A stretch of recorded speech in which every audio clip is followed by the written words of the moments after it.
toujours la suite des lentilles minces. Maintenant, on va voir les différentes relations de conjugaison et de grandissement.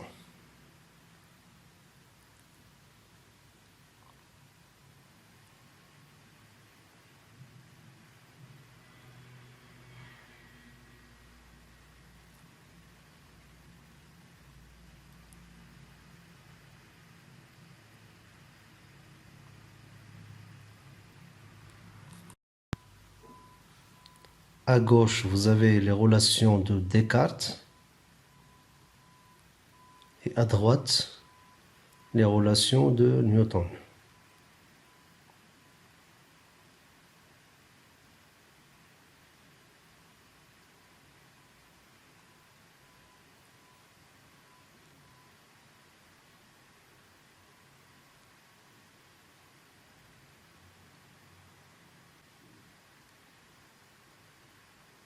La première relation, c'est la relation de conjugaison. 1 sur OA' moins 1 sur OA est égal à 1 sur F'.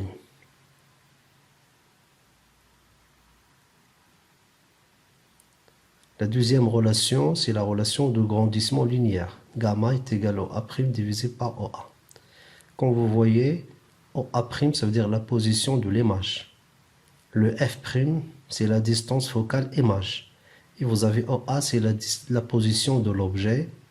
Gamma, c'est OA' sur OA. Vous pouvez utiliser les deux relations pour déterminer la position de l'image ainsi que la taille, la nature de l'image. Pour les relations de Newton, la première relation, c'est la relation de conjugaison FA. F'A' est égal à moins F au carré ou bien est égal à moins F' au carré. Donc il faut noter que F est égal à moins F'. Gamma, la relation de grandissement linéaire, est égal à moins F divisé par FA, moins F'A' divisé par F'. Ce sont les relations de Newton.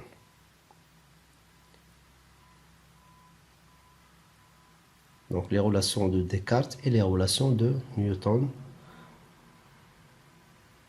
Donc il faut savoir comment les utiliser pour déterminer la position de l'image.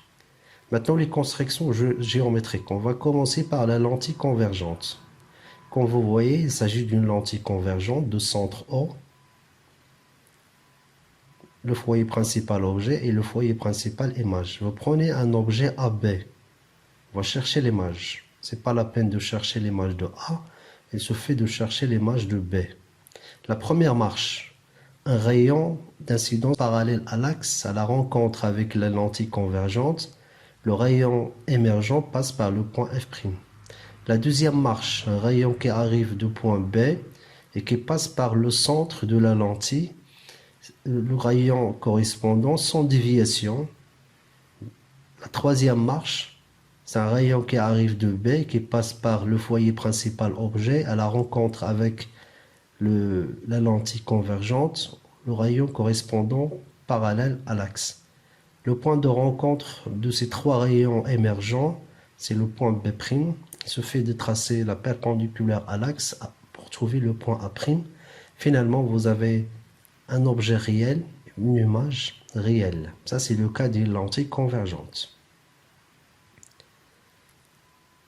La deuxième construction concernant la lentille divergente. Vous voyez, il s'agit d'une lentille convergente de centre O. Vous voyez les positions de F, le foyer principal objet, le foyer principal image. Et vous prenez un objet AB. Ce n'est pas la peine de chercher l'image de A. Il faut chercher tout simplement l'image de B. À partir de B, un rayon d'incidence qui arrive parallèle à l'axe à la rencontre avec la lentille divergente. Le correspondant doit passer par le F'. Vous voyez le prolongement, donc ça va donner le rayon émergent suivant. La deuxième marche, c'est un rayon qui arrive toujours de B, qui passe par le centre O de la lentille divergente, sans déviation. On ne peut pas trouver l'intersection dans ce côté. On va chercher l'intersection par les prolongements, le premier et le deuxième. Vous voyez le point de rencontre. La troisième marche, un rayon qui passe par le point F', par F.